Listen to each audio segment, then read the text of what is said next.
Hello everyone, మీలో ఎవరైనా నా ఛానల్ కొత్తగా చూస్తున్నట్లయితే ప్లీజ్ లైక్ చేసి సబ్స్క్రైబ్ చేసుకోండి.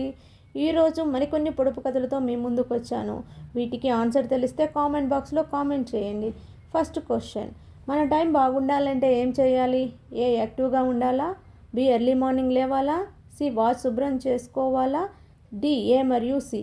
సెకండ్ క్వశ్చన్, నోరు లేకపోయినా కరిచేది ఏమిటది?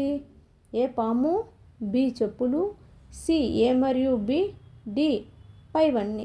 థర్డ్ క్వశ్చన్, మామ కాని మామ ఎవరు?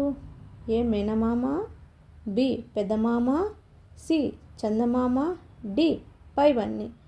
ఫోర్త్ క్వశ్చన్, తాగలేని పాలు ఏమిటి?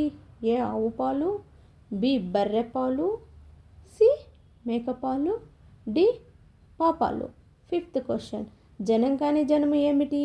ఏ ప్రజలు, బి బంధుజనం, సి ఏ మరియు బి, డి భోజనము. వీటికి ఆన్సర్ తెలిస్తే కామెంట్ బాక్స్లో కామెంట్ చేయండి. Thank you.